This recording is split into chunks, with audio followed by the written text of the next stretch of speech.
اللہ رب العالمین نے اس نبی آخر الزماں کو رحمت للعالمین بنا کر کے بھیجا۔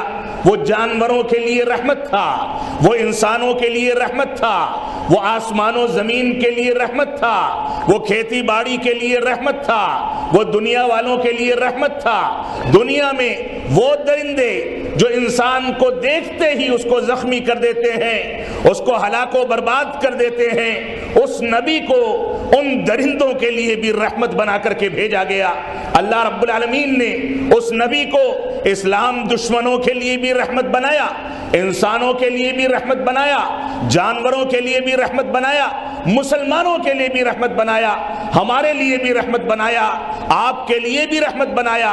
اس نبی آخر الزمان نے اس عرب کی سرزمین پر جہاں زندہ درگور کر دی جاتی تھی، وہ چھوٹی چھوٹی بچیاں جو بول بھی نہیں سکتی تھیں، جو آہو بکا کرنے کے علاوہ کچھ نہیں کر سکتی تھی، اللہ رب العالمین نے اس نبی کو عرب کی اس سرزمین پر رحمت بنا کر کے بھیجا۔ السلام علیکم ورحمۃ اللہ وبرکاتہ۔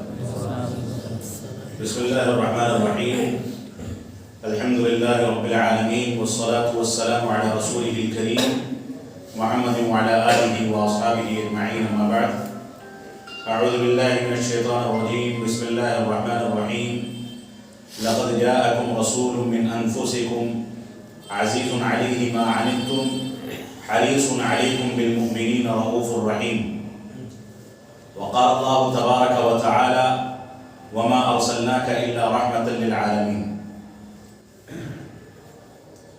محترم سامعین کرام، بزرگان دین اور نوجوان ساتھیوں، امام و خطیب محترم نے جس خدشے کا اظہار کیا ہے وہ ایک فطری چیز ہے، لیکن حقیقت یہ ہے کہ دعوت و تبلیغ کے میدان میں اس طرح کے انداز اور کیفیات کا اور اس طرح کے عناصر کا سامنے آ جانا یہ بھی باعث رحمت ہے، اور اس چیز کو کبھی بھی کسی داعی کو، کسی خطیب کو، کسی واعظ کو یا کسی عالم کو کبھی بھی اپنی انا کا مسئلہ بنا کر کے اس کی بنیاد پر دعوت و تبلیغ کے میدان سے دور نہیں ہونا چاہیے۔ میں حقیقت میں علاقے کی جماعت کی مسجد ہے، اور مجھ کو جو انسیت جماعت کی بنیاد پر، عقیدے کی بنیاد پر، علاقے کی بنیاد پر، اور خود یہاں کے امام و خطیب جو ہیں وہ سنابل کے فارغ ہیں، اس بنیاد پر، اور ہمارے جو احباب یہاں پر ہیں وہ قرآن و سنت سے محبت رکھتے ہیں، اس بنیاد پر، اور یہ مسجد جن بنیادوں پر قائم کی گئی ہے اس بنیاد پر کوئی بھی ایسی بنیاد نہیں ہے جس کی وجہ سے، جس کے سبب سے مسجد سے دوری اختیار کی جائے۔ یہ اللہ رب العالمین کا گھر ہے، اللہ رب العالمین کے گھر سے قال اللہ اور قال رسول کی صدائیں بلند ہوتی ہیں، اور اعتراض کرنے والے، باتیں اٹھانے والے، اپنے فہم کے مطابق دین کی تعبیرات پیش کرنے والے آتے ہیں اور چلے جاتے ہیں۔ اور اس سلسلے میں اس وقت آپ کے سامنے رسول اکرم صلی اللہ علیہ وسلم کا وہ وتیرہ پیش کروں گا جو اللہ رب العالمین نے آپ کو حکم دے کر کے فرمایا فاصدع بما تؤمر واعرض عن الجاہلین۔ آپ ان چیزوں کو اختیار کریں جن چیزوں کا آپ کو حکم دیا گیا ہے، ان چیزوں کو انجام دیں۔ وَأَعْرِضْ عَنِ الْمُشْرِكِينَ، اور مشرکوں سے اعراض کر لیں، ان سے منہ پھیر لیں، ان کی باتوں پر توجہ نہ دیں۔ اور اللہ رب العالمین نے آگے فرمایا اِنَّا كَفَيْنَاكَ الْمُسْتَهْزِئِينَ، کہ ہم آپ کا مذاق اڑانے والوں کے لیے کافی ہیں۔ امت کو یا خود رسول اکرم صلی اللہ علیہ وسلم کو یا صحابہ اکرام کو ان چھوٹی چھوٹی چیزوں میں پریشان ہو کر کے اپنے آپ کو بیمار کرنے کی ضرورت نہیں ہے۔ اللہ رب العالمین نے جس نبی رحمت کے بارے میں یہاں تک فرما دیا ہو وَرَفَعْنَا لَكَ ذِكْرَكَ، کہ ہم نے آپ کے ذکر کو بلند کیا ہے، کون سا ایسا لمحہ ہے، کون سا ایسا سیکنڈ ہے اور سیکنڈ کا کون سا ایک معمولی سا لمحہ ہے جس میں دنیا کے اندر، کائنات کے اندر، یہاں تک کہ آسمانوں پر، چاند پر، زمین پر، ساتوں آسمانوں میں، جنت میں اور سارے کے سارے مقامات پر رسول اکرم صلی اللہ علیہ وسلم کے ذکر کو ایک ایک لمحے میں کئی کروڑ یا انگنت بار بلند نہ کیا جاتا ہو۔ رسول اکرم صلی اللہ علیہ وسلم کی عظمت، آپ کا مقام، آپ کے ذکر کی بلندی اور آپ کی تعریف اور آپ کی عظمت کے لیے اللہ رب العالمین نے اس کو کافی بنایا۔ اور دنیا کی تاریخ آپ اٹھا کر کے دیکھ لیں، دین اسلام کا، شریعت اسلامیہ کا، صحابہ کرام کا، رسول اکرم صلی اللہ علیہ وسلم کا، یا دین کی معمولی سی بات کا مذاق اڑانے والے دنیا میں پنپ نہیں سکے ہیں۔ اسی وجہ سے اللہ رب العالمین نے رسول اکرم صلی اللہ علیہ وسلم کے بارے میں فرمایا ان شأنک هو الابتر۔ آپ کو کفار و مشرکین مکہ یہ طعنہ دیتے ہیں کہ آپ کے پاس نرینہ اولاد نہیں، یعنی کوئی لڑکا آپ کے پاس نہیں ہے، لڑکے کی پیدائش ہوتی ہے تو وہ فوت ہو جاتا ہے، آپ محض لڑکیوں کے باپ ہیں، یہ طعنہ دیتے تھے کفار و مشرکین مکہ۔ تو اللہ رب العالمین نے آپ کو تسلی دی ان شأنک هو الابتر، آپ کی شان یہ ہے کہ آپ کا دشمن بے نام و نشان کا ہو کر کے ختم ہو جاتا ہے۔ یہ رسول اکرم صلی اللہ علیہ وسلم کی شان ہے، یعنی اللہ کے نبی صلی اللہ علیہ وسلم کے مشن کی، آپ کی سیرت کی، آپ کے اتباع کی اور آپ کی جو بھی تعلیمات ہیں ان کی مخالفت کرنے والا دنیا میں کبھی بھی پنپ نہیں سکتا۔ اگر باپ نے ایسی حرکت کی ہے تو وہ مشن بیٹا لے کر کے آگے نہیں بڑھے گا، بلکہ اللہ رب العالمین اسی کے ساتھ اس مشن کو تباہ و برباد کر دے گا۔ اور مجھ کو یاد ہے اسی جامعہ ملیہ کے ایک پروفیسر تھے جو وائس چانسلر ہو گئے، انہوں نے اسلام کا مذاق اڑانا شروع کیا اور دنوں رات وہ اسلام پر تنقید کرنے کے لیے بیٹھے رہتے تھے، کبھی بولتے تھے، کبھی لکھتے تھے، کبھی بیانات دیتے تھے، کبھی میڈیا کا سامنا کرتے تھے اور اسلام کا مذاق اڑانے کے لیے وہ مواقع تلاش کرتے تھے۔ نام مسلمان تھا، خاندانی طور پر مسلمان تھے، لیکن اس کے نتیجے میں اس کی کیفیت اس کے خاندان میں جو ہوئی وہ ہمارے لیے قابل عبرت ہے۔ اس کے خاندان کے لوگ آج بھی بتاتے ہیں کہ بچوں کے سامنے، بیوی کے سامنے اس کی دماغی حالت ایسی دیوالیہ ہو گئی تھی کہ میز کے نیچے گھس جاتا تھا، چارپائی کے نیچے گھس جاتا تھا، کبھی گھر میں صاف و شفاف بستر پر بیٹھ کر کے پاخانہ پیشاب کرنے لگتا تھا۔ یہ صورتحال تھی، نہ کسی کو پہچان پاتا تھا، نہ کسی سے انسیت اختیار کر پاتا تھا، اور اسی عذاب میں مبتلا ہو کر کے وہ اس دنیا سے چلا گیا۔ یہ اللہ رب العالمین نے دنیا کے اندر اسلام کا مذاق اڑانے والوں کا یہ حشر کیا۔ اس وجہ سے ہم کو کبھی بھی دین اسلام کے دفاع کے بارے میں اس طرح کا تصور اپنے ذہن میں نہیں لانا چاہیے کہ اعتراض کرنے والے اعتراض کریں گے اور کامیاب ہو جائیں گے۔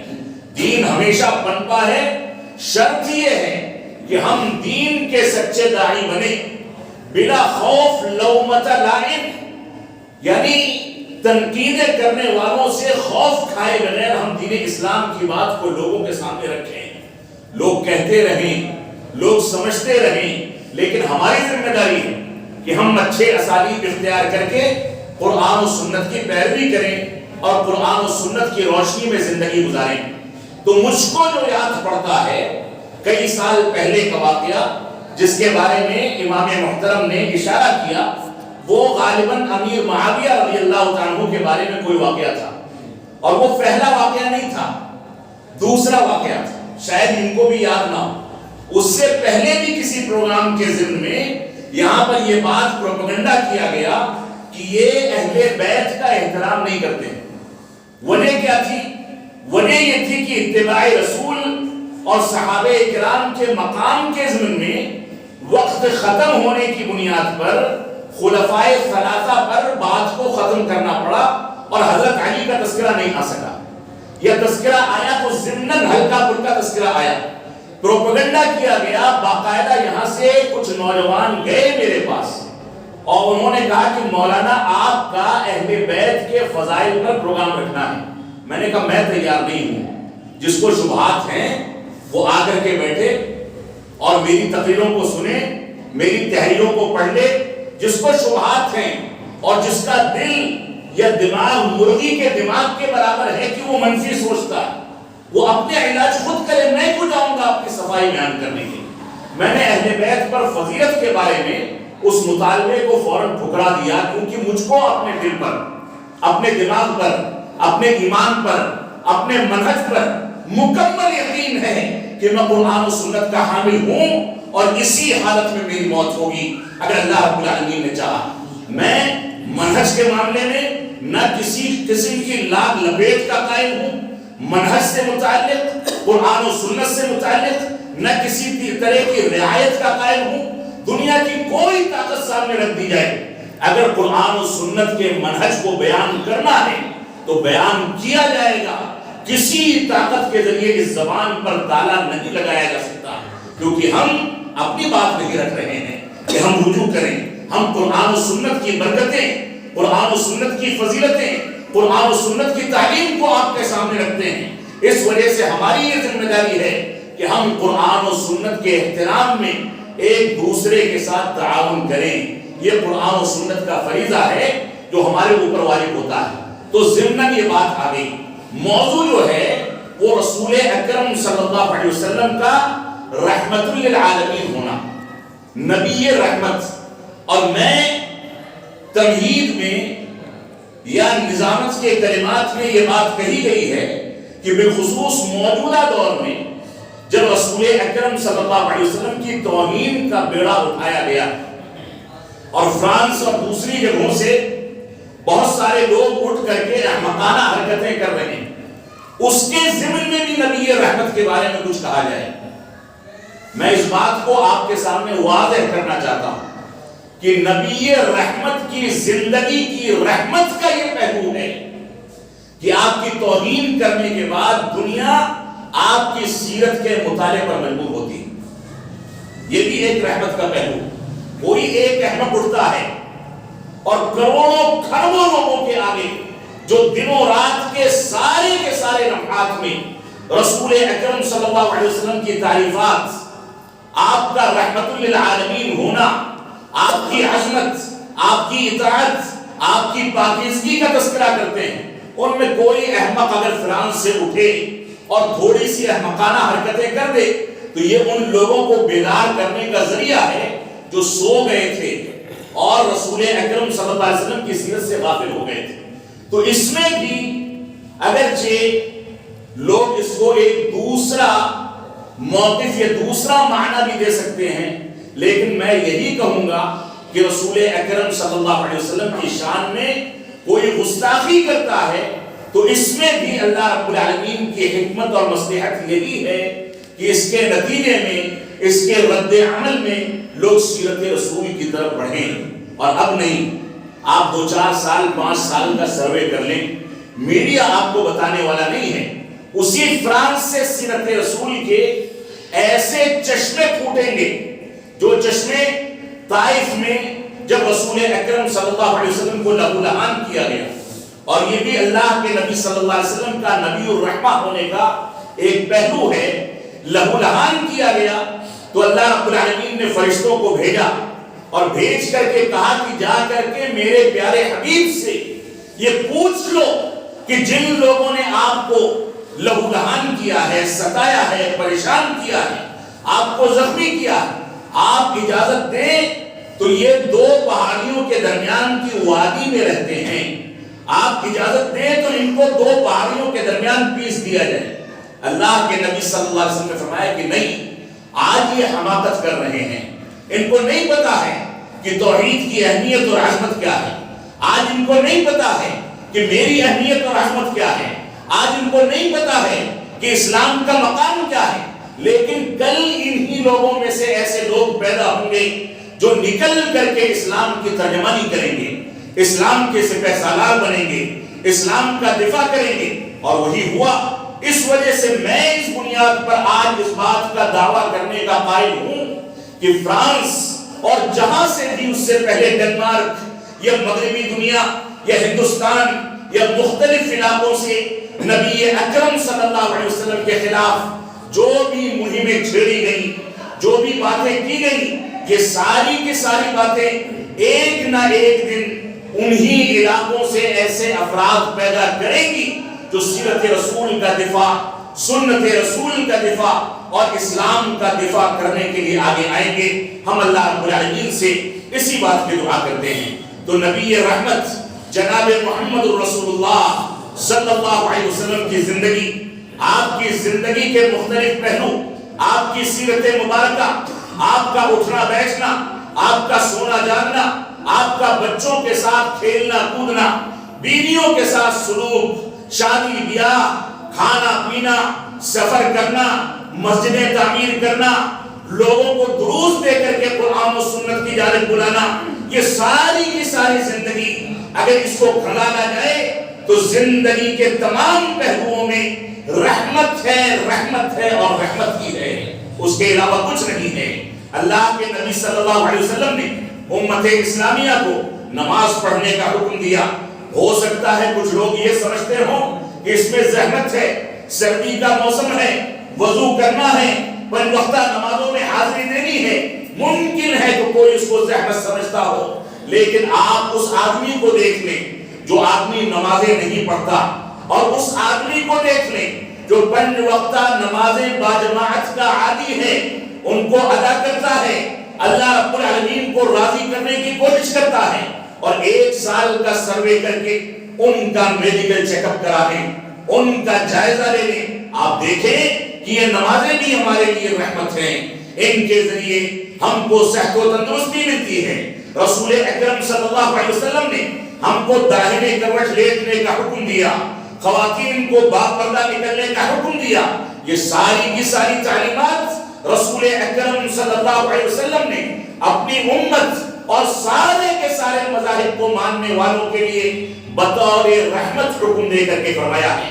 اللہ کے نبی صلی اللہ علیہ وسلم کی زندگی کا کوئی بھی لمحہ، کوئی بھی اسوہ، کوئی بھی سیرت، کوئی بھی طریقہ لے لیا جائے، کھانے پینے کے آداب دیکھے جائیں کہ آپ کیسے کھاتے تھے، کیا کھانا پسند کرتے تھے، پانی پینے کے آداب کیا تھے، لوگوں سے ملنے جلنے کے آداب کیا تھے، آپ سلام کیسے کرتے تھے، مصافحہ کیسے کرتے تھے، نگاہیں جب چلتے تھے تو کہاں رہا کرتی تھی، جب بازار سے گزرتے تھے تو اس کے آداب کیا تھے، مسجد میں داخل ہوتے تھے تو کون سے اسلوب کو اختیار کرتے تھے، مسجد سے نکلتے تھے تو کون سا طریقہ اپناتے تھے، جب بچوں سے ملتے تھے تو بچوں سے کیسے مخاطب ہوتے تھے، بیویوں سے ملتے تھے تو بیویوں کے ساتھ کیا وتیرہ اختیار کرتے تھے، نوجوان ملتا تھا تو نوجوان کے ساتھ کون سا سلوک کرتے تھے، جانوروں سے سامنا ہوتا تھا تو جانوروں کے حقوق کیسے ادا کرتے تھے، یہاں تک کہ سفر میں غیر مسلموں سے یا حضر میں اسلام دشمنوں سے بھی آپ کا سامنا ہو جائے تو ایسی صورت میں اسلام دشمنوں کے ساتھ آپ کا وتیرہ کیا ہوتا تھا، یہ سیرت رسول کا بنیادی پہلو ہے۔ اور معاف فرمائیں گے، آج کے دور میں ہم نے پنج وقتہ نمازیں باجماعت ادا کرنے کو مکمل اسلام سمجھ رکھا ہے، اور معاف فرمائیں گے آج کے دور میں ہم نے بس ظاہری طور پر اپنے لباس اور چہرے مہرے کو اسلام کے مطابق ڈھال لینے کو اسلام سمجھ رکھا ہے۔ معاف فرمائیں گے، اسلام یہ نہیں ہے، اسلام وہ ہے جس کی تعبیر اماں خدیجہ الکبریٰ رضی اللہ تعالیٰ عنہا رسول اکرم صلی اللہ علیہ وسلم کی پہلی وحی کے نزول کے بعد غار حرا سے گھبرا کر کے لوٹنے کے بعد بیان فرماتی ہیں، کہتی ہیں کلا واللہ لا یخزیک اللہ ابدا، اللہ رب العالمین کی اس ذات کی قسم وہ آپ کو کبھی ضائع نہیں کرے گا، کیونکہ آپ رشتہ داریوں کو قائم کرتے ہیں۔ اس سے پہلے اسلامی احکامات نازل نہیں ہوئے تھے، رسول اکرم صلی اللہ علیہ وسلم مسلسل رب حقیقی کی تلاش میں تھے، دین اسلام کی تلاش میں تھے، ستو لے کر کے پانی لے کر کے غار حرا جو آج کے نوجوان کے بس کی بات نہیں ہے کہ وہ ایک بار میں اوپر تک چڑھ جائے، اس پر بیٹھ کر کے دعائیں کرتے تھے، اور تلاش کرتے تھے دین حقیقی کیا ہے۔ رسول اکرم صلی اللہ علیہ وسلم نے اسی دور میں ابھی دین اسلام کا نزول ابتدائی دور سے گزر رہا تھا۔ اس دور میں اماں خدیجہ الکبریٰ رضی اللہ تعالیٰ عنہا نے انسانیت کی بنیادوں پر، ماضی کی تاریخ کی بنیاد پر، ماضی کی داستانوں کی بنیاد پر، انسانیت اور شرافت کی بنیادوں پر رسول اکرم صلی اللہ علیہ وسلم کے بارے میں فرمایا آپ تو رشتہ داریوں کو جوڑتے ہیں، سچی باتیں کرتے ہیں، سچ سے کام لیتے ہیں، جھوٹ نہیں بولتے، دوسروں کا بوجھ اٹھاتے ہیں، دوسروں کو کما کر کے کھلاتے ہیں، اور اسی طریقے سے بے سہارا لوگوں کا سہارا بنتے ہیں۔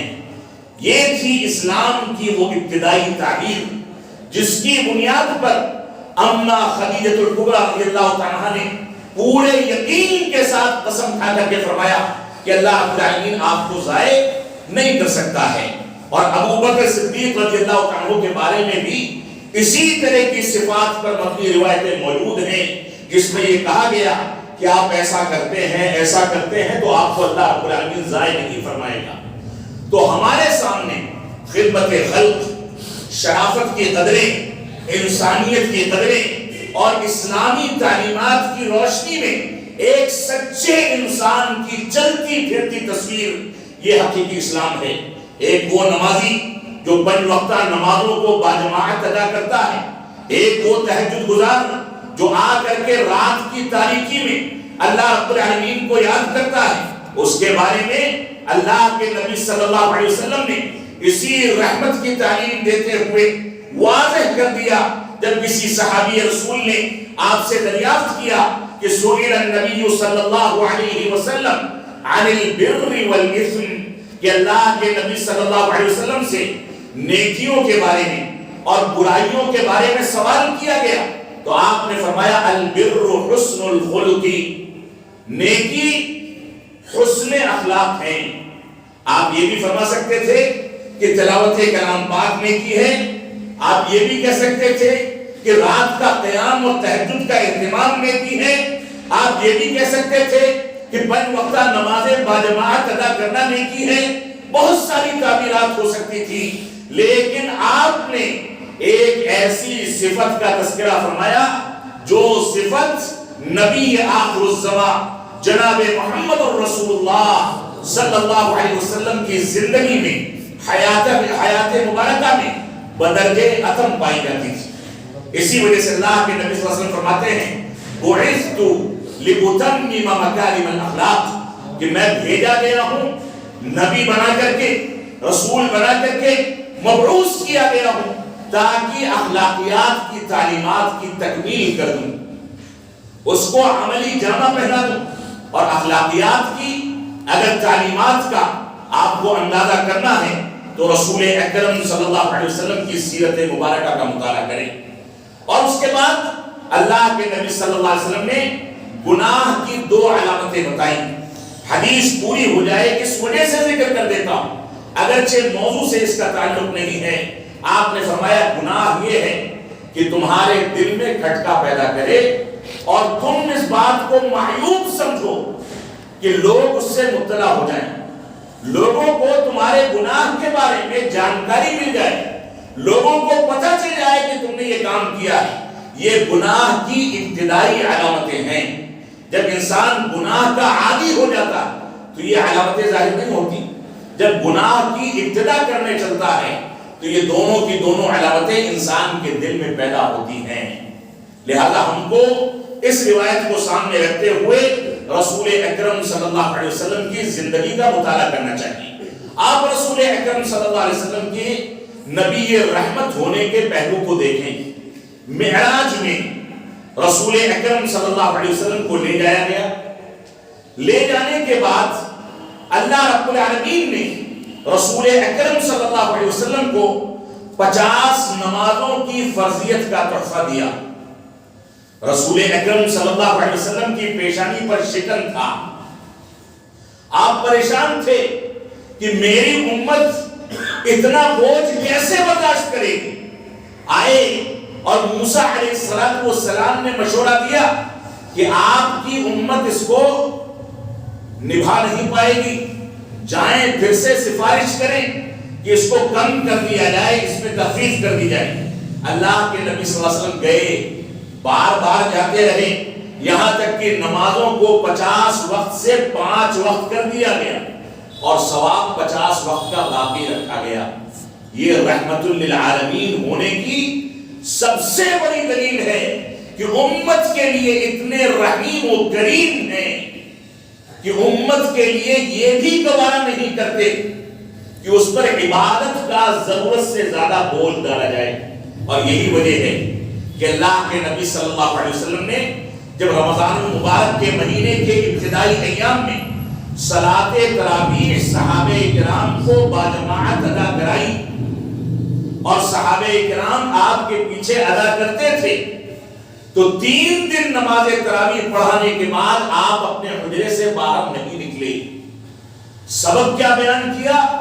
اللہ رب العالمین کو اتنی پسند آ گئی کہ مجھ کو ڈر رہے کہ کہیں یہ واجب نہ ہو جائے، فرض نہ کر دی جائے۔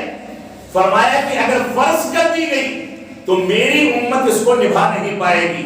یہ رحمت للعالمین ہونے کا سب سے بڑا ثبوت ہے کہ عبادات میں بھی رسول اکرم صلی اللہ علیہ وسلم نے امت اسلامیہ کے لیے آسانیاں پیدا کی، ایسے نسخے بتائے کہ ان کو انجام دے کر کے انسان بڑی بڑی فضیلتیں حاصل کر سکتا ہے۔ اور آج کے دور میں ہنسی آتی ہے کہ ہم ایسے بڑے بڑے نسخے بتاتے ہیں کہ اس کو 7 بار 700 بار 7000 بار یہ ذکر کر لیا جائے تو ایسی صورت میں یہ مل جائے گا، وہ مل جائے گا، اور دنیا ہی میں جنت کا سرٹیفکیٹ بھی دے دیا جاتا۔ اور مجھ کو یاد ہے میں مدینہ منورہ میں زیر تعلیم تھا، تو اسی مغربی یوپی کے ایک اہل حدیث عالم دین بزرگ جو ابھی باحیات ہیں، اللہ رب العالمین ان کو صحت و تندرستی دے، وہ گئے ہوئے تھے، مدینہ میں پہنچے، جس ہوٹل میں ٹھہرے تھے وہاں پر ایک آدمی کو دیکھا کہ وہ بغداد کی طرف رخ کر کے ذکر و اذکار پڑھ رہا ہے۔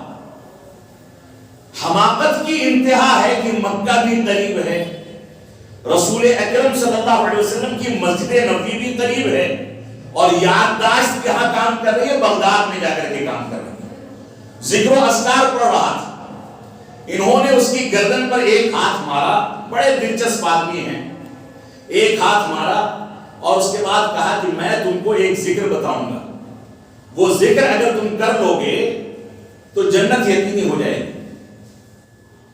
وہ آدمی کہنے لگا حضرت بتا دیجئے۔ وہ ٹوپی بھی لگاتے ہیں بریلویوں والی، ہیں اہل حدیث لیکن ٹوپی لگاتے ہیں اسی انداز، بڑی داڑھی ہے، خوش ہو گیا کہ شاید کوئی بزرگ مل گیا ہے اور جنت کی بشارت تو دے دے گا۔ اس کو لے جا کر کے اس کے ہوٹل کے نیچے ایک میدان تھا، تھوڑی سی زمین تھی، وہاں پر بغداد کی جانب رک کر کے کہا کہ تم ہاتھ باندھ کر کے اور آنکھ بند کر کے اس ذکر کو 1000 بار پڑھنا۔ 1000 بار سے پہلے اگر تم نے چھوڑ دیا تو تم کو کوئی فضیلت نہیں ملنے والی۔ اور اس کے بعد وہاں اس کو کھڑا کر دیا، تھوڑی دیر میں پولیس والے آئے اور اس کو اٹھا کر کے لے گئے۔ تو صورتحال یہ ہے کہ ہم نے دین آسان ہے اور دین کو مشکل بنا دیا ہے۔ رسول اکرم صلی اللہ علیہ وسلم نے ہم کو بہت ساری فضیلتیں بیان کر کے بتائی، وہ بھی ہمارے لیے رحمت کی تعلیم ہے۔ آپ نے بلال حبشی رضی اللہ عنہ سے فرمایا، حبشہ کے رہنے والے تھے، چھوٹا سا قد تھا، کالے کلوٹے تھے، دیکھنے میں خوبصورت نہیں تھے۔ رسول اکرم صلی اللہ علیہ وسلم جب معراج سے واپس آئے تو فرمایا بلال کون سا عمل کرتے ہو کہ میں نے جنت کی سیر کرتے ہوئے تمہارے کھڑاؤں کی آواز اپنے آگے آگے سنی تھی، کون سا عمل کرتے ہو؟ تو بلال حبشی نے کہا کہ میں تو کوئی ایسا خاص عمل نہیں کرتا۔ اس کے بعد یاد کر کے کہتے ہیں کہ میں جب وضو کرتا ہوں تو تحیۃ الوضو ضرور ادا کر لیتا ہوں، 2 رکعات وضو کے بعد ادا کر لیتا ہوں۔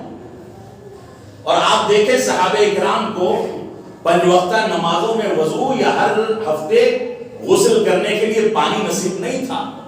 آج ہم پانی کو بہاتے ہیں، ضائع کرتے ہیں، ان لوگوں کو پانی نصیب نہیں تھا۔ تو اللہ کے نبی صلی اللہ علیہ وسلم فرمایا کہ اسی وجہ سے تمہاری کھڑاؤں کی آواز میں نے اپنے آگے سنی ہے. یہ صورتحال تھی. اتنا چھوٹا سا عمل آدمی بغیر وقت لگائے اس کی ادائیگی کر سکتا ہے. اور فضیلت کیا ہے آپ سن رہے ہیں.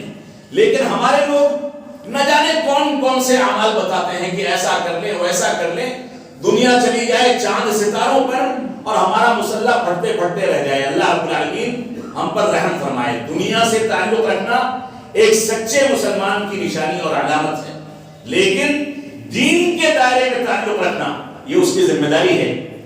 اگر دنیا صرف مسجدوں تک مدرسوں تک سمٹ کر کے رہ جائے اور دنیا داری سے کوئی مطلب نہ ہو, جیسا کہ گوشہ نشینی اختیار کرنے والے یہ اسلوب اختیار کرتے ہیں, میں نام لے کر کے موضوع کو ادھر ادھر نہیں نکالنا چاہتا ہوں, لیکن حقیقت یہ ہے کہ یہ دین نہیں ہے. اللہ کے نبی صلی اللہ علیہ وسلم نے فرمایا فمن رغب عن سنتی فلیس منی, جو میری سنت سے اعراض کرے گا وہ مجھ میں سے نہیں. واقعہ کیا تھا؟ عائشہ صدیقہ رضی اللہ تعالیٰ اپنے گھر پر تھی. 3 صحابہ کرام آتے ہیں, کہتے ہیں کہ اللہ کے نبی صلی اللہ علیہ وسلم کی معمولات زندگی بتائیں. تو فرمایا کہ آپ شادیاں کرتے ہیں, رات میں تہجد پڑھتے ہیں اور سوتے بھی ہیں, آرام بھی کرتے ہیں, اور کبھی روزے سے رہتے ہیں کبھی بغیر روزے کے. ایک نے کہا کہ آپ کے تو اگلے پچھلے سارے گناہ معاف ہیں, اب میں ہمیشہ روزے سے رہوں گا. اور دوسرے نے کہا پوری رات عبادت کرتا رہوں گا. تیسرے نے کہا کہ میں شادی بیاہ نہیں کروں گا تاکہ مکمل وقت اللہ رب العالمین کی عبادت میں گزار سکوں. اس بیچارے کو نہیں پتا تھا کہ شادی بیاہ بھی عبادت ہے, سونا بھی عبادت ہے, اور جاگنا بھی عبادت ہے, اور روزہ نہ رکھنا بھی عبادت ہے کہ ہم آئندہ روز روزہ رکھنے کے لیے تیار ہو سکیں, جسم کو اتنی قوت مل سکے کہ ایک دن کھائیں اور ایک دن روزہ رکھیں. تو اللہ کے نبی صلی اللہ علیہ وسلم نے منبر لگوایا اور فرمایا فمن رغب عن سنتی فلیس منی. سن لو کہ میں شادیاں بھی کرتا ہوں, سوتا بھی ہوں, اور قیام اللیل کا اہتمام بھی کرتا ہوں, اور کبھی روزے سے رہتا ہوں اور کبھی بغیر روزے کے. فمن رغب عن سنتی فلیس منی, جو میری سنت سے اعراض کرے گا وہ مجھ میں سے نہیں ہو سکتا. تو یہ دین ایک آسان دین ہے, اور اس کو مشکل بنانے والے نعوذ باللہ گویا یہ ثابت کرتے ہیں کہ رسول اکرم صلی اللہ علیہ وسلم نبی رحمت نہیں تھے بلکہ نبی رحمت تھے. لوگوں کو مشکل اذکار بتا دیے جائیں, مشکل غیر ثابت شدہ اعمال بتا دیے جائیں, تو گویا ہم نے دین اسلام میں مشکلات پیدا کر کے یہ ثابت کر دیا کہ اللہ کے نبی صلی اللہ علیہ وسلم نے مشکلات پیدا کی ہیں. تو رسول اکرم صلی اللہ علیہ وسلم کے نبی رحمت ہونے کے بہت سارے پہلو ہو سکتے ہیں. خواتین کے حقوق کے بارے میں آپ نے اپنے آخری وصیت میں فرمایا فاتقوا اللہ فی النساء, عورتوں کے بارے میں اللہ رب العالمین سے ڈرو. یہ خواتین اگر عزت و آبرو جو آپ کے لیے آپ کے گھر کے لیے خاص کر دیتی ہیں, اپنے گھرانوں کو, اپنے خاندانوں کو, اپنے بچوں کو, اپنے ماں باپ کو, اپنے سارے رشتہ داروں کو چھوڑ کر کے شوہر کے گھر میں آ کر کے پوری زندگی تج دیتی ہیں, سارا کا ساری کی ساری کائنات شادی کے بعد ان کی شوہر کی کائنات ہو جاتی ہے. ان خواتین کو آج ہم نے طلاق ثلاثہ کے بہانے سے ان کی حق تلفی کر کے چوکھٹ سے باہر کر دیا. ان خواتین کے بارے میں رسول اکرم صلی اللہ علیہ وسلم وصیت فرماتے تھے کہ ان کے بارے میں اللہ رب العالمین سے ڈرو. اللہ رب العالمین نے ان کو ریڑھ کی ہڈی سے پیدا کیا, اور ریڑھ کی ہڈی کا اوپر کا حصہ ٹیڑھا ہوتا ہے. ان کے مزاج میں ٹیڑھا پن رکھا گیا ہے, اور وہی ٹیڑھا پن خواتین کی خوبصورتی ہے, خواتین کی جانب میدان کا سبب ہے. خواتین کے نخرے اور خواتین کا شکوہ شکایت کرنا اور جلدی سے رو دینا, اس انداز کی ادائیگی کرنا, یہ ساری کی ساری چیزیں ان کی زندگی میں ہمارے لیے رحمت بنا کر کے رکھی گئی ہیں. اس وجہ سے رسول اکرم صلی اللہ علیہ وسلم نے حجۃ الوداع میں فاتقوا اللہ فی النساء کہہ کر کے لوگوں کو وصیت کر دی کہ تم لوگ خواتین کے ساتھ بہتر سلوک کرنا، ان کے بارے میں اللہ رب العالمین سے ڈرنا۔ تفصیل کا یہ موقع نہیں ہے، لیکن بے شمار چیزیں موجود ہیں۔ رسول اکرم صلی اللہ علیہ وسلم اسی بنیاد پر اماں عائشہ کے ساتھ دوڑ کا مقابلہ کرتے تھے، ایک بار جیت گئے اور ایک بار ہار گئے۔ پہلے اماں عائشہ جیت گئی اور دوسری بار خود جیتے تو فرمایا ہاتھی مثل کا، یہ اس کا بدلہ ہے، پہلے تم نے ہرایا تھا، آج میں نے ہرا دیا۔ رسول اکرم صلی اللہ علیہ وسلم ان لوگوں کے منہ میں لقمہ ڈالنے کو پسند فرماتے تھے۔ کہیں نکلتے تھے باوضو ہو کر کے مسجد تک جاتے تھے تو اماں عائشہ فرماتی ہیں کہ اللہ کے نبی صلی اللہ علیہ وسلم اپنی بعض بیویوں کو بوسہ دے کر کے مسجد کے لیے روانہ ہوتے تھے۔ یہ رحمت تھی نبی اکرم صلی اللہ علیہ وسلم کی، اور اماں عائشہ اس کے بعد مسکرا دی۔ صحابہ کرام سمجھ گئے کہ بعض نسائہ سے مراد خود یہی ہیں، یہ اپنے بارے میں ذکر فرما رہی ہیں۔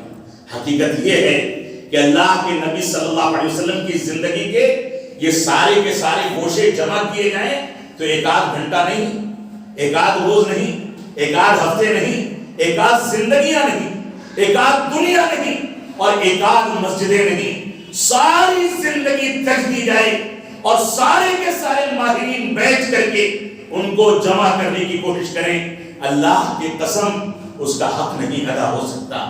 اللہ رب العالمین ہم کو نبی آخر الزمان کے حقوق کو ادا کرنے کی توفیق عطا فرمائے۔ تو خواتین کے حقوق کے بارے میں رسول اکرم صلی اللہ علیہ وسلم اتنے زیادہ حساس تھے، اللہ کے نبی صلی اللہ علیہ وسلم نے بیٹھ کر کے پیشاب کرنے کی تلقین فرمائی، کیونکہ کھڑے ہو کر کے پیشاب کرنا یہ صحت کے لیے نقصان دہ ہے۔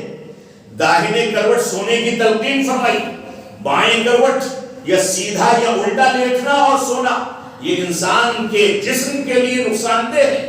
تو نبی رحمت تھے تو آپ نے تعلیم دی کہ صحت و تندرستی کو قائم رکھنے کے لیے کون سے طریقے اور کون سی کیفیات اختیار کی جائیں۔ نبی اکرم صلی اللہ علیہ وسلم نے کھانے پینے کے آداب بتائے، اسی طریقے سے نبی اکرم صلی اللہ علیہ وسلم کے نبی رحمت ہونے کا ایک پہلو یہ بھی ہے کہ آپ سختیوں سے بچتے تھے۔ آپ دیکھیں ایک خاتون جس سے زنا سرزد ہو گیا تھا، وہ اللہ کے نبی صلی اللہ علیہ وسلم کی خدمت میں حاضر ہوتی ہے، شادی شدہ تھی، حاضر ہو کر کے کہتی ہے کہ اللہ کے نبی صلی اللہ علیہ وسلم مجھ سے فنا گناہ سرزد ہو گیا ہے، مجھ کو سزا دے دے۔ اللہ کے نبی صلی اللہ علیہ وسلم نے اپنا چہرہ مبارکہ ادھر پھیر لیا، ادھر جا کر کے وہ کہتی ہے کہ مجھ سے گناہ سرزد ہو گیا، مجھ کو سزا دے دیں۔ آپ نے اپنا مبارک چہرہ اس جانب پھیر لیا، اس جانب آ کر کے کہتی ہے کہ مجھ کو سزا دے دیں۔ آپ نے پھر اس جانب پھیر لیا۔ جب 4 مرتبہ اس نے اقرار کیا تو فرمایا کہ جاؤ اپنے گھر پر، تمہارے پیٹ میں جو حمل ٹھہرا ہوا ہے اس کو جننے کا اور اپنی صحت و تندرستی کا خیال رکھنے کا بندوبست کرو۔ اس کے خاندان والوں کو وصیت فرمائی کہ اس کا صحت و تندرستی کا مکمل خیال رکھا جائے، اور جب بچہ جنم دیا جائے، بچہ پیدا ہو جائے، تب تم آنا، تمہارے اوپر سزا نافذ کی جائے گی۔ ایمانداری کی صورت دیکھیں اس خاتون کی، جس روز بچے کی ولادت ہوتی ہے اسی روز بچے کو گود میں لے کر کے نبی رحمت کی خدمت میں پیش ہوتی ہے، کہتی ہے کہ اللہ کے نبی صلی اللہ علیہ وسلم اب آپ مجھ کو سزا دے دیں۔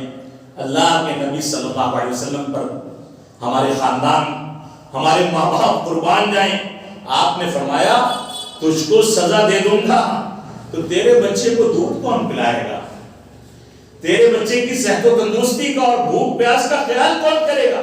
جاؤ اپنے گھر میں آرام کی زندگی گزارو، جب یہ دودھ چھوڑ دے، اناج کھانے لگے، تب میرے پاس آنا۔ اور اس کے بعد وہ خاتون گئی، جب دودھ چھوڑا، روٹی کا ٹکڑا اس کے ہاتھ میں دیا اور اسی حالت میں بھاگی اللہ کے نبی صلی اللہ علیہ وسلم کی خدمت میں حاضر ہوتی اور کہتی ہے کہ اللہ کے نبی صلی اللہ علیہ وسلم اب وہ مدت پوری ہو چکی ہے، مجھ کو سزا دے دی جائے۔ میں قیامت کی سزا کو برداشت نہیں کر سکتی، میں چاہتی ہوں کہ دنیا میں میرا یہ بوجھ ہلکا کر دیا جائے۔ اللہ کے نبی صلی اللہ علیہ وسلم نے صحابہ کرام کو بلوایا اور کہا کہ اس کا کپڑا اس کے جسم پر اچھی طرح سے باندھ دیا جائے، اس کے بچے کی کفالت کی ذمہ داری کسی کے سر پر ڈال دی جائے اور اس کے بعد اس کو سزا دی جائے، تاکہ معاشرے سے اس انداز کے گناہوں کا خاتمہ بھی کیا جا سکے۔ یہ سزا دینا اور سزا میں تاخیر کرنا تو رحمت ہے ہی، اور سزا دینا بھی رحمت ہے کہ اس معاشرے میں کسی کی ماں، کسی کی بہن، کسی کی بیوی، کسی کی بھابھی، کسی کی خاندان کی عزت و آبرو کے ساتھ کوئی کھلواڑ کرنے کی ہمت نہ کر سکے۔ تو رسول اکرم صلی اللہ علیہ وسلم کا سزا دینا بھی رحمت تھا۔ اللہ رب العالمین ہم کو ان چیزوں کو اچھے طریقے سے سمجھنے کی توفیق عطا فرمائے۔ آپ دیکھیں نبی رحمت کے اس اسلوب کو آپ کی نواسی امامہ رضی اللہ تعالیٰ عنہ، آپ کے نواسے حسن و حسین خطبہ دیتے تھے تو ان کو اپنے کندھے پر بیٹھا کر کے جمعے کا خطبہ دیا کرتے تھے، نماز پڑھاتے تھے تو گود میں اٹھا لیتے تھے، رکوع میں جاتے تھے تو نیچے بیٹھا دیتے تھے، اور جب دوسری رکعت کے لیے اٹھتے تھے تو دوبارہ سے گود میں اٹھا لیا کرتے تھے۔ یہ امامت کی کیفیت تھی۔ آج کے دور میں اگر کوئی بچہ مسجد میں داخل ہو جائے تو افریقی اسلام کام کر کے اس کو باہر نکال دیتا ہے۔ معاف فرمائیں گے، افریقی اسلام سے شاید کچھ لوگ نہ سمجھ سکے ہوں کہ معاملہ کیا ہے، کسی دوسرے موقع سے بتایا جائے گا۔ یہاں تو مدنی اسلام چلتا ہے، اور مدنی اسلام میں کندھے پر بچوں کو بٹھایا جاتا تھا، گود میں جھلایا جاتا تھا، اور سجدے کی حالت میں بچہ اگر پیٹھ پر آ کر کے لطف اندوزی حاصل کرے تو سجدہ طویل کر دیا جاتا تھا۔ اللہ کے نبی صلی اللہ علیہ وسلم کی عہد مبارک کا ایک واقعہ آپ دیکھیں، حسن و حسین میں سے کسی نے رسول اکرم صلی اللہ علیہ وسلم کو حالت سجدہ میں سواری بنا لیا، پیٹھ پر چڑھ گئے۔ اللہ کے نبی صلی اللہ علیہ وسلم نے خلاف معمول سجدہ طویل کر دیا۔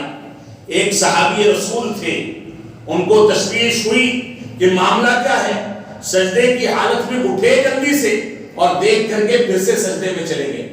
اللہ کے نبی صلی اللہ علیہ وسلم نے سلام پھیرتے ہی لوگوں کی تشویش کا جواب دیا، فرمایا کہ کیا پتا ہے کہ میں نے سجدہ کیوں لمبا کر دیا تھا؟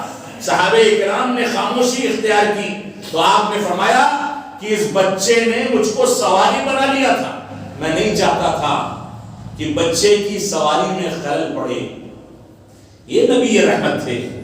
نبی رحمت کی زندگی کا ایک پہلو یہ بھی ہے، آپ نے فرمایا کہ مسجد میں اگر بچہ رونے لگے اور امام امامت کر رہا ہے تو امام کی ذمہ داری ہے کہ بچے کے رونے کی آواز سن کر کے نماز کو مختصر کر دیا جائے، تلاوت کو ہلکا کر دیا جائے، رکوع اور سجدے چھوٹے کر دیے جائیں، جلدی سے سلام پھیر دیا جائے، کیونکہ انسان کو، امام کو نہیں پتا کہ جو بچہ رو رہا ہے اس کی ماں پر کیا گزر رہی ہوگی۔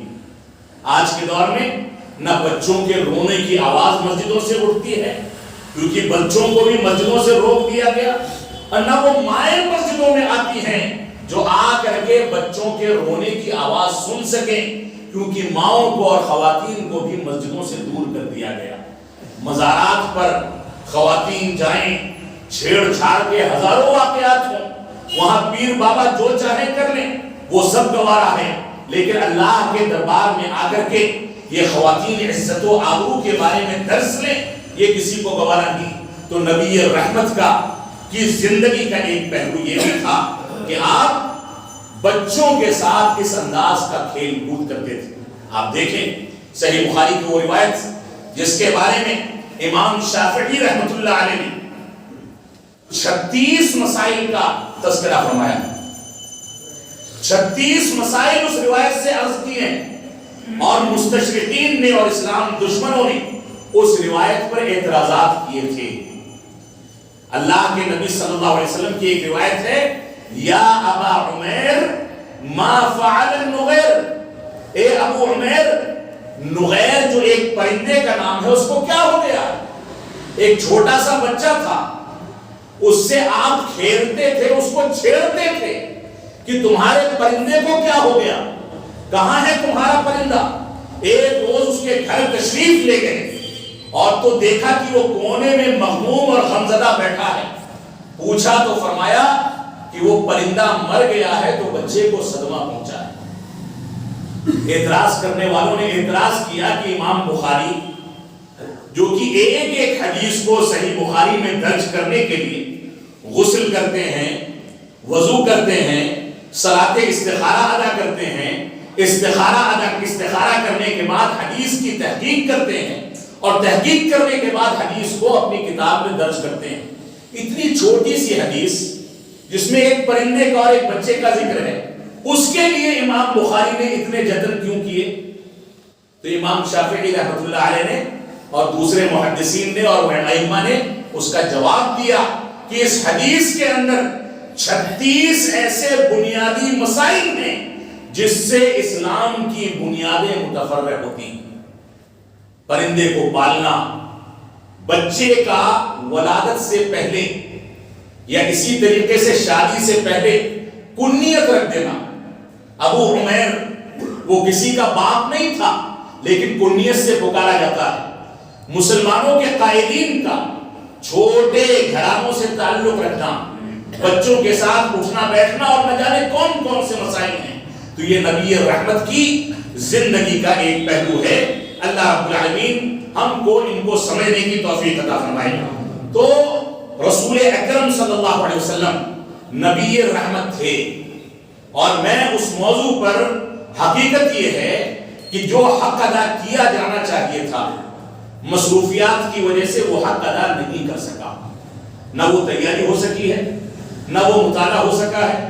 اور حقیقت یہ ہے کہ نبی آخر الزمان جناب محمد رسول اللہ صلی اللہ علیہ وسلم کی زندگی پر ایک حرف بھی بولنا ہو تو دل تھر تھر کانپتا ہے کہ کہیں ایسا نہ ہو کہ سیاہ کاری، گنہگاری اور دنیاوی آلائشوں میں پڑنے والا انسان رسول اکرم صلی اللہ علیہ وسلم کی سیرت کا حق نہ ادا کر سکے۔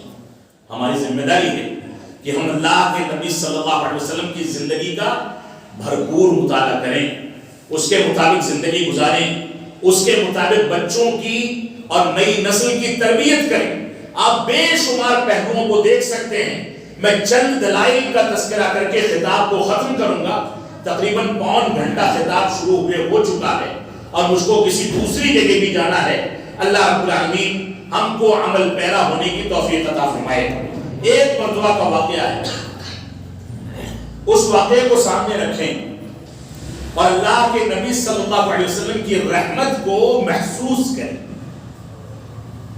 یہودیوں نے اللہ کے نبی صلی اللہ علیہ وسلم پر اعتراض کرتے ہوئے اور آواز کستے ہوئے صحابہ کرام کے سامنے کہہ دیا کہ تمہارا نبی کیسا ہے کہ وہ پیشاب پاخانہ کرنے کے آداب اور طریقے بھی بتاتا ہے، اس کو دوسری چیزیں نہیں ملتی، پیشاب پاخانے میں کیا رکھا ہے، اس کے آداب میں کیا رکھا ہے۔ اور آج کی میڈیکل سائنس سے آپ پوچھیں، جب انسان بیمار پڑ جاتا ہے، بواسیر ہو جاتا ہے، پیشاب کی بیماریاں ہو جاتی، تو ڈاکٹر باقاعدہ ساری کیفیات بتاتے ہیں، کیسے بیٹھنا ہے، کیسے اٹھنا ہے، کیسے استنجا کرنا ہے، کس انداز سے آب دست لینا ہے، کون سی کیفیات ہیں، کیا چیزیں کھانی ہیں کہ پیٹ میں قبض نہ پیدا ہو اور آرام کے ساتھ آپ کا پیٹ صاف ہو جائے۔ سارے آداب ڈاکٹر بتائیں تو وہ پڑھے لکھے ڈاکٹر ہیں، ان کو پیسہ دے دے کر کے آپ آداب سیکھیں۔ اور پیارے حبیب جناب محمد رسول اللہ صلی اللہ علیہ وسلم نے مفت میں قیمتی نسخے بتا دیے تو یہود و نصارہ اس کا مذاق اڑاتے تھے۔ تو حضرت عمر بن خطاب رضی اللہ عنہ نے فرمایا کہ ہاں، میرا نبی پیشاب پاخانے کا طریقہ بھی بتاتا ہے، اور وہ اتنا شفیق و رحیم ہے جیسے ایک ماں اپنے بچے کو بیٹھنے کا سلیقہ سکھاتی ہے، ایک ماں اپنے بچے کو چلنے کا طریقہ بتاتی ہے، ایک ماں اپنے بچے کو پیشاب کرنے کے آداب بتاتی ہے، ایک ماں اپنے بچے کو بتاتی ہے کہ کب رونا ہے، کب مسکرانا ہے، کس کو کون سا خطاب دینا ہے، کون سے الفاظ سے مخاطب کرنا ہے۔ ایک ماں جیسے اپنے بچے کو بتاتی ہے کہ بیٹا گھر سے باہر بے وقت نہ نکلا جائے، کس وقت نکلنا ہے کس وقت نہیں نکلنا ہے، ہمارا نبی ایک ماں کے طریقے سے اپنی امت کو ساری کی ساری چیزوں کے آداب بتاتا ہے۔ وہ بتاتا ہے کہ استنجا کیسے کیا جائے، وہ بتاتا ہے کہ قضائے حاجت کی تکمیل کیسے کی جائے، وہ بتاتا ہے کہ کیا کھایا جائے کیا پیا جائے، وہ بتاتا اور سکھاتا ہے کہ کون سی چیزوں کو کیسے کھانا ہے، کیسے سونا ہے، کیسے بیدار ہونا ہے، کیسے چلنا ہے، چلنے کی کیفیت کیا ہونی چاہیے، چڑھنے کی کیفیت کیا ہونی چاہیے، اترنے کی کیفیت کیا ہونی چاہیے، کسی کو دیکھنے کی اور مخاطب کرنے کی کیفیت کیا ہونی چاہیے، ماں سامنے ہو تو کون سا اسلوب اختیار کیا جائے، بیوی سامنے ہو تو کون سا اسلوب اختیار کیا جائے، کوئی اجنبی خاتون آ جائے تو کون سی کیفیت اختیار کی جائے۔ ہمارا نبی وہ نبی ہے جو ایک ایک چیز کا ادب بتا کر کے ماں کے طریقے سے امت اسلامیہ کی رہنمائی کرتا ہے۔ اور یہ حقیقت ہے کہ ایسا نبی دنیا کے کسی قائد کی تاریخ اٹھا کر کے دیکھ لے، اس کا عشر عشیر بھی کسی کے پاس نہیں مل سکتا۔ اللہ رب العالمین ہم کو اس کی سیرت کو اپنانے کی توفیق عطا فرمائے۔ اللہ کے نبی صلی اللہ علیہ وسلم فرماتے ہیں روزے سے ہو، روزے کی حالت میں کچھ بھول کر کے کھا پی لے کوئی انسان، روزہ نہیں ٹوٹتا۔ یہ رحمت کا ایک پہلو ہے۔ اگر یہ کہہ دیتے کہ بھول کر کے کھانے پینے والا روزے کی قضا کرے تو آپ خود سوچیں کہ امت اسلامیہ کتنی مشکل میں پھنس سکتی تھی۔ آپ نے ایسا نہیں فرمایا۔ سفر کی حالت میں نمازیں ادا کرنا مشکل ہے، اس کو نصف کر دیا گیا، قصر اور جمع کی گنجائش نکال دی گئی، سنتیں معاف کر دی گئی۔ اسی طریقے سے بیماری کے عالم میں، مشکلات اور خوف کے عالم میں، بیماری کے عالم میں، بارش اور سیلاب کے عالم میں جب انسان کو مسجدوں تک آنا مشکل ہے تو گنجائش دے دی گئی کہ تم گھر میں یا اگر ایک بار مسجد میں آ گئے ہو تو ایک بار میں 2 نمازیں ادا کر کے 2 فرائض سے چھٹی حاصل کر لو۔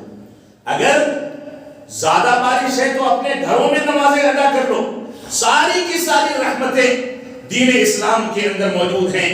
اللہ کے نبی صلی اللہ علیہ وسلم نے یہاں تک فرمایا کہ اگر تمہارے درمیان کسی کے سامنے کھانا رکھ دیا جائے اور نماز تیار ہے تو پہلے کھانا کھاؤ، اس کے بعد نماز کے لیے جاؤ، کیونکہ نماز میں اگر جاؤ گے تو کھانے کے سلسلے میں تمہارے ذہن میں تمہاری بھوک تم کو ستائے گی، تمہارے اندر خشوع و خضوع پیدا ہونا مشکل ہوگا۔ تو فرمایا کہ اگر کھانا لگ گیا ہے تو نماز کو مؤخر کر دیا جائے، امام پڑھا دے آپ جا کر کے بعد میں ادا کر لیں، لیکن پہلے کھانا کھا لیں۔ آج کے دور میں بعض لوگ ایسے ہیں جو ٹولیاں بنا کر کے نکلتے ہیں اور راستے سے گرفتار کر لیتے ہیں کہ دین کی باتیں کی جائیں گی، یہ بھی نہیں دیکھتے کہ جس کو گرفتار کیا ہے اس کو پیشاب لگا ہے، قضائے حاجت کی ضرورت ہے، کوئی بیماری ہے، گھر پہ کوئی ضرورت ہے، گھر پر کوئی بیمار ہے۔ یہ طریقہ نہیں ہوتا ہے۔ طریقہ یہ ہے کہ لوگوں کے مزاج کو پہلے پڑھا جائے اور اس کے بعد ان کے مزاج کے لحاظ سے ان کے سامنے باتیں رکھی جائیں۔ اللہ کے نبی صلی اللہ علیہ وسلم کی رحمت کا ایک پہلو یہ بھی تھا جو آپ کی زندگی میں نظر آتا ہے۔ ایک صحابی رسول آتے ہیں، کہتے ہیں کہ سب سے افضل عمل کیا ہے؟ تو آپ نے فرمایا اول وقت میں نماز ادا کرنا سب سے افضل عمل ہے۔ دوسرے صحابی رسول آئے، آپ جانتے تھے کہ وہ ماں باپ کی خدمت کے زیادہ ضرورت مند ہے کہ نصیحت کی جائے، ان کو فرمایا سب سے افضل عمل یہ ہے کہ ماں باپ کی خدمت کی جائے۔ تیسرے صحابی رسول آئے، ان کو کوئی دوسرا عمل بتا دیا۔ تو مزاج کے لحاظ سے، لوگوں کی کوتاہیوں کے لحاظ سے، لوگوں کی طرز زندگی کے لحاظ سے ہم ان کے سامنے دعوت و تبلیغ کے اسالیب کو بدلتے رہیں۔ یہ اللہ کے نبی صلی اللہ علیہ وسلم کی زندگی کا اور آپ کے نبی الرحمہ ہونے کا بنیادی پہلو ہے جو ہمارے سامنے ہونا چاہیے۔ اسی طریقے سے بے شمار آیات اور حدیث ہیں جن کا تذکرہ میں اختصار کے ساتھ یہاں پر صرف ترجمے کی حد تک کروں گا کیونکہ وقت زیادہ ہو رہا ہے۔ اللہ رب العالمین نے سورہ آل عمران میں ارشاد فرمایا فَبِمَا رَحْمَةٍ مِّنَ اللَّهِ لِنْتَ لَهُمْ، اللہ کی رحمت کے باعث اگر آپ ان لوگوں پر یعنی صحابہ اکرام پر نرم دل نہ ہوتے تو ایسی صورت میں یہ آپ کے گرد جمع نہ ہوتے، لَنْفَضُّوا مِنْ حَوْلِكَ، یہ آپ کے پاس جمع نہ ہوتے۔ اور نبی رحمت کے پہلو کو واضح کرنے کے لیے آپ دیکھیں سورۃ العبس، عبس وتولى ان جاءه الاعمى، اللہ رب العالمین نے ساتویں آسمان سے پھٹکار لگائی ہے۔ اللہ کے نبی صلی اللہ علیہ وسلم مشرکین مکہ کے سرداروں کے ساتھ خانہ کعبہ کے کسی صحن میں بیٹھے تھے۔ عبداللہ بن ام مکتوم رضی اللہ عنہ آئے، پھٹے پرانے کپڑے پہنے، نابینا، غریب و مسکین، پتلے دبلے، اور آ کر کے اللہ کے نبی صلی اللہ علیہ وسلم کو مخاطب کیا۔ آپ سرداروں سے گفتگو کرتے رہے اور ان کی جانب توجہ نہیں دی۔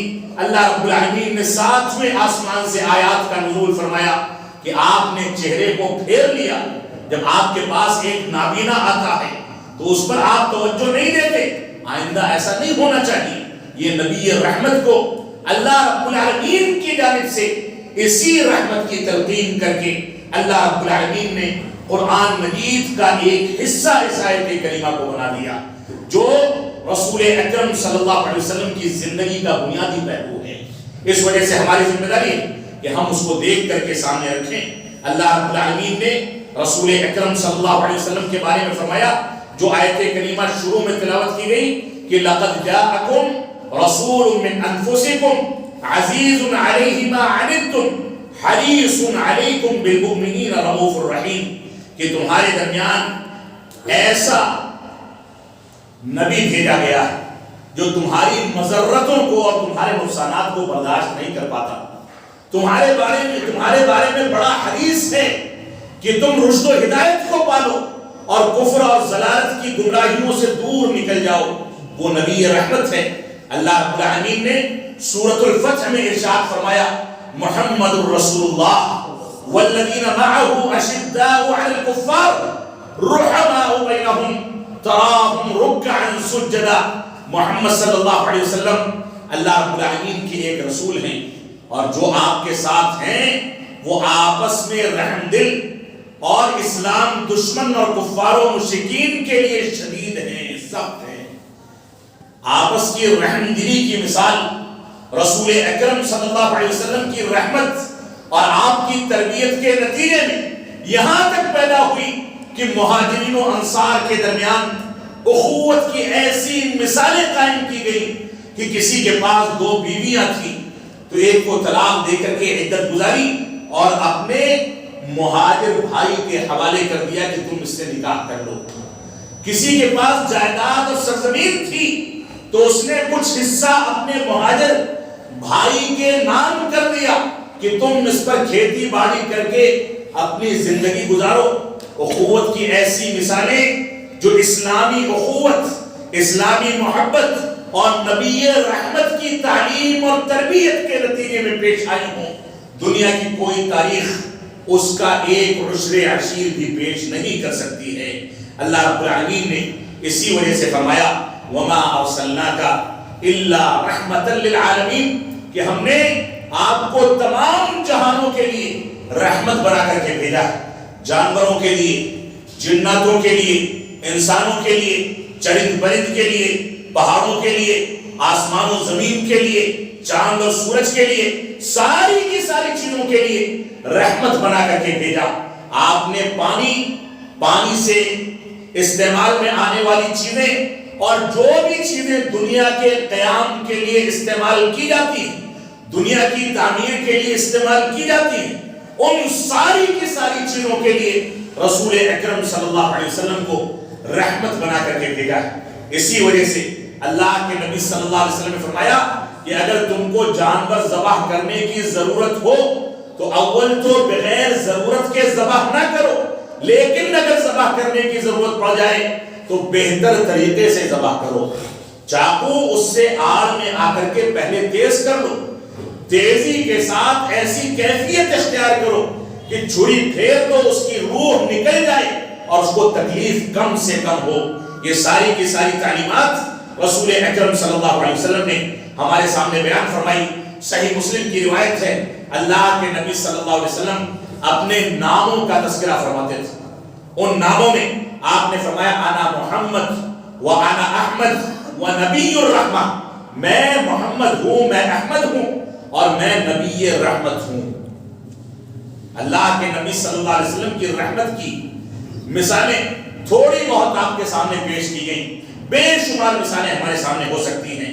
اللہ کے نبی صلی اللہ علیہ وسلم نے فرمایا ارحموا من فی الارض یرحمکم من فی السماء، کہ تم زمین والوں پر مہربانی کرو، رحمت کے ساتھ کام لو، نرمی کا پہلو اختیار کرو، اللہ رب العالمین تمہارے ساتھ مہربانی فرمائے گا، رحمت کا پہلو اختیار کرے گا. اللہ رب العالمین نے، اللہ کے نبی صلی اللہ علیہ وسلم نے روایت ذکر فرمائی. صحیح بخاری کی روایت ہے کہ ایک عورت جو ایک بلی کو قید کر کے رکھتی تھی، اس کو چھوڑتی نہیں تھی کہ وہ جا کر کے روئے زمین سے کیڑے مکوڑے پکڑ کر کے کھا لے اور اس کی بھوک ختم ہو جائے، اور نہ اس کو کھانا دیتی تھی. اللہ کے نبی صلی اللہ علیہ وسلم نے فرمایا کہ اسی قید و بند کی زندگی میں وہ بلی مر گئی. اللہ رب العالمین نے اس جانور پر شدت اختیار کرنے اور اس کے ساتھ بے رحمی اختیار کرنے کے نتیجے میں اس انسان کو جہنم کا مستحق قرار دیا. اور دوسرا واقعہ جو کنویں کی میڑ پر بنو اسرائیل کی ایک فاحشہ عورت نے جو زناکاری کرتی تھی، اس عورت نے جب کتے کو دیکھا کہ وہ پیاس کی شدت کے نتیجے میں نم مٹی کو چاٹ رہا ہے کہ اس کا حلق در ہو جائے، وہ عورت آئی، اس کو ترس آیا، کنویں میں اس نے اپنا موزہ اتارا یا خود اتری اور نکال کر کے اس کو نچوڑ کر کے کتے کو پانی پلایا. اللہ رب العالمین کی رحمت جوش میں آئی اور اس فاحشہ عورت کو جنتی قرار دیا گیا. یہ رحمت انسان کو جنت تک پہنچاتی ہے، اور زحمت پیدا کرنا یہ انسان کو کبھی کبھار حقوق العباد میں کوتاہی کے نتیجے میں یا جانوروں کے حقوق میں کوتاہی کے نتیجے میں جہنم تک پہنچا دیتی ہے. اللہ رب العالمین ہم کو رحمت اختیار کرنے کی توفیق عطا فرمائے. آپ دیکھیں اس دیہاتی آدمی کا واقعہ. رسول اکرم صلی اللہ علیہ وسلم مسجد نبی میں تشریف فرما تھے. ایک دیہاتی آدمی گھستا ہے اور مسجد کے ایک گوشے میں پیشاب کرنے لگتا ہے. صحابہ کرام اس پر دوڑے کہ اس کو بھگا دیں اور اس کو نکال دیں مسجد سے. اللہ کے نبی صلی اللہ علیہ وسلم نے روک دیا، فرمایا کہ نہیں، اس کو پیشاب کر لینے دو.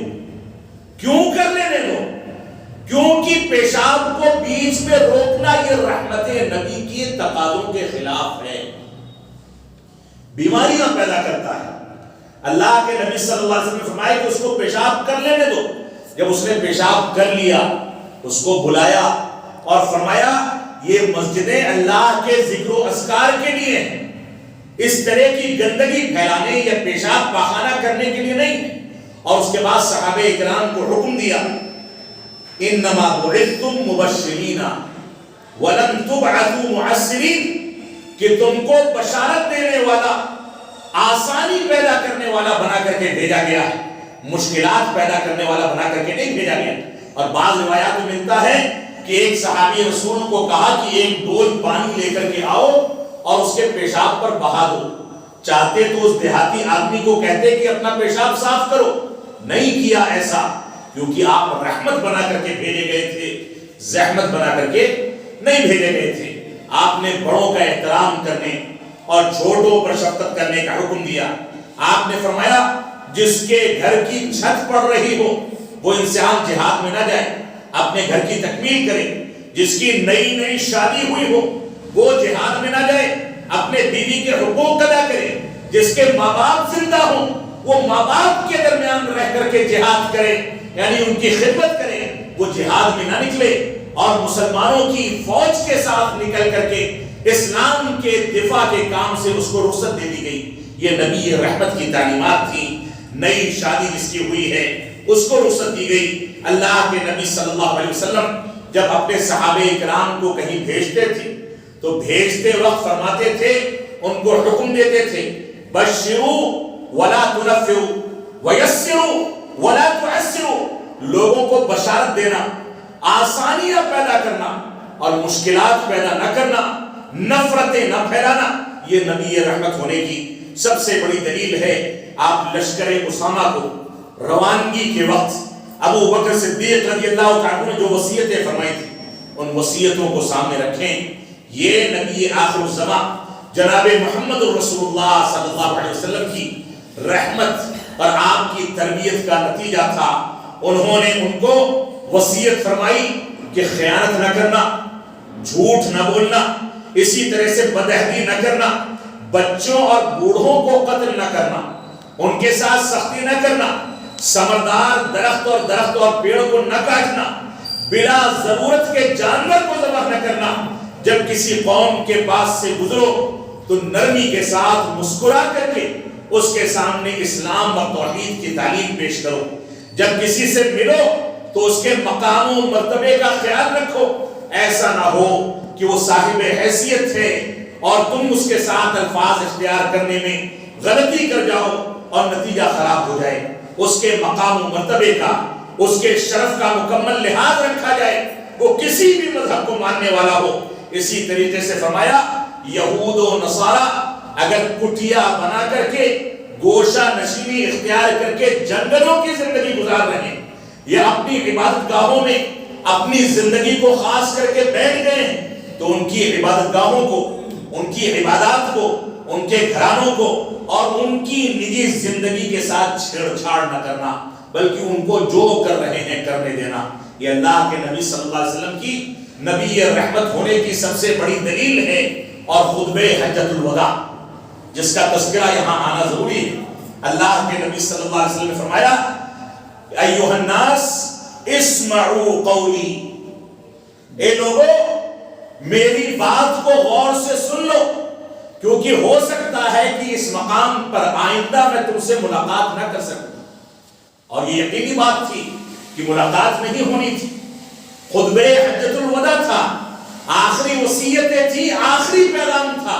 اور حقیقت یہ ہے کہ خطبہ حجۃ الوداع کے سارے صیغے اگر جمع کر لیے جائیں اور ساری کی ساری تعلیمات کو جمع کر لیا جائے تو کئی مہینوں تک اس پر درس اور خطبات دیے جا سکتے ہیں. اللہ رب العالمین ہم کو اس پر عمل پیرا ہونے کی توفیق عطا فرمائے. تو اللہ کے نبی صلی اللہ علیہ وسلم نے اس دور میں سود سے لوگوں کو نجات حاصل کرنے کی تلقین فرمائی.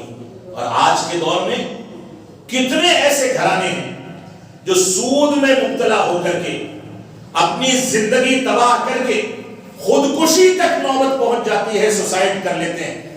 اللہ کے نبی صلی اللہ علیہ وسلم نے 1400 برس پہلے زمانے جاہلیت کے سارے رسم و رواج کو اپنے پیر تلے رونت دیا اور خطبہ حجۃ الوداع میں یہ بھی وصیت فرمائی کہ تمہارے اوپر جو سود چڑھے ہیں ان کو چھوڑ دو, سودی کاروبار سے توبہ کر لو. لیکن آج کا معاشرہ معاف فرمائیں گے کسی نہ کسی شکل میں مسلمان بھی اس جرم کا ارتکاب کرتا ہے اور سودی کاروبار میں کہیں نہ کہیں ملوث نظر آتا ہے. اللہ کے نبی صلی اللہ علیہ وسلم نے اسی موقع سے فرمایا ان دماءکم واموالکم حرام علیکم کحرمت یومکم ھذا فی شہرکم ھذا فی بلدکم ھذا.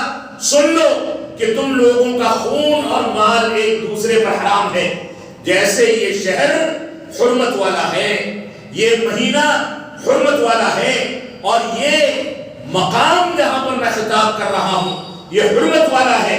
ویسے ہی ایک دوسرے کے مال کو چوری کرنا, غصب کرنا, ایک دوسرے کی عزت و آبرو پر حملہ کرنا, اس سے توبہ کر لو. اس کے نتیجے میں بے چینی پیدا ہوگی, اور اگر توبہ کر لو گے, صحیح انداز کی زندگی گزارو گے تو آپس میں رحمدلی اور آپس کی مروت اور شرافت پیدا ہوگی, اور ایک دوسرے کے ساتھ محبت کے ساتھ زندگی گزار سکو گے. اسی موقع سے فرمایا تھا الا لا فضل لعربی علی عجمی ولا لعجمی علی عربی ولا لابیض علی اسود ولا لاسود علی ابیض. سن لو، کسی عربی کو کسی عجمی پر، کسی عجمی کو کسی عربی پر کوئی فضیلت حاصل نہیں ہے. کوئی کالا کسی گورے پر کوئی فضیلت نہیں رکھتا. اگر کوئی کالا کسی گورے پر فضیلت رکھتا یا گولا کالے پر فضیلت رکھتا تو بلال حبشی کے بارے میں یہ نہیں فرمایا جاتا جو شروع میں آپ کے سامنے ذکر کیا گیا.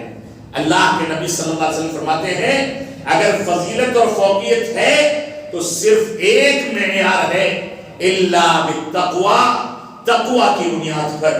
کوئی انسان تقوی اور پرہیزگاری بٹلہ ہاؤس کی اس مسجد میں اختیار کرتا ہے تو اللہ کی قسم مکہ مکرمہ میں بیٹھ کر کے تقوی اور پرہیزگاری میں اس سے کم تر درجہ اختیار کرنے والا اس سے زیادہ فوقیت نہیں رکھ سکتا. اس وجہ سے اللہ رب العالمین نے اور رسول اکرم صلی اللہ علیہ وسلم نے ایک معیار قائم کر دیا، یہ تقوی ہے. اس تقوی کی بنیاد پر نہ خاندان دیکھے جاتے ہیں، اس تقوی کی بنیاد پر نہ نسل دیکھی جاتی ہے، اس تقوی کی بنیاد پر نہ پیسہ دیکھا جاتا ہے، اس تقوی کی بنیاد پر نہ کالا ہونا اور گورا ہونا دیکھا جاتا ہے، نہ یہ دیکھا جاتا ہے کہ کون امریکہ کا رہنے والا ہے کون ہندوستان کا. فوقیت اور فضیلت کا معیار بتا دیا گیا کہ تقوی جو اختیار کرے گا دنیا کے کسی بھی خطے کا ہو، کسی بھی رنگ و نسل کا ہو، کسی بھی انداز اور خاندان کا ہو، پیسے والا ہو یا غریب ہو، تقوی کی بنیاد پر وہ اللہ کی نظر میں سب سے زیادہ محبوب ہے. اللہ رب العالمین ہم کو قرآن و سنت کی پیروی کرنے کی توفیق عطا فرمائے. ہم جب تک جئیں تب تک اسلام پر جئیں، جب ہمارا خاتمہ ہو تو ایمان پر ہو. اللہ رب العالمین ہم کو نبی رحمت کی زندگی، آپ کی سیرت مبارکہ، آپ کی احادیث مبارکہ، آپ نے جو کچھ ہم کو حکم دیا ہے ان چیزوں کو مضبوطی کے ساتھ پکڑنے، ان پر عمل پیرا ہونے کی توفیق عطا فرمائے. اللہ کے نبی صلی اللہ علیہ وسلم کی سیرت مبارکہ کا آج کے دور میں پہلو یہ ہے کہ جتنا آپ پر حملہ کیا جائے ہماری اتنی ذمہ داری ہے کہ ہم سیرت رسول کے درس کو عام کریں.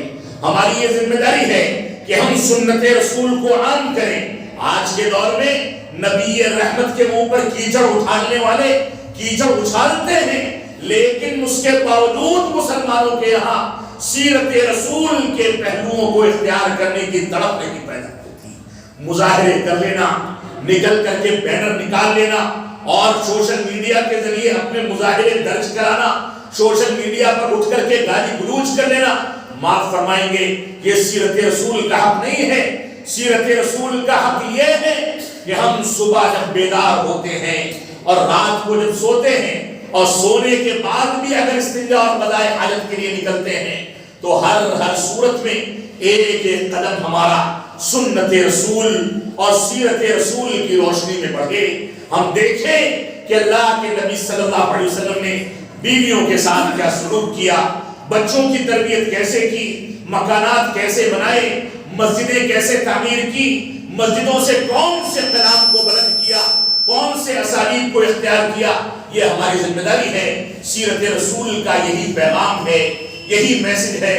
اللہ رب العالمین ہم کو اس پیغام کو اپنانے اور اس کے تقاضوں پر عمل پیرا ہونے کی توفیق عطا فرمائے. وصلی اللہ علی نبینا محمد وعلی آلہ وصحبہ وسلم. والسلام علیکم ورحمۃ اللہ وبرکاتہ.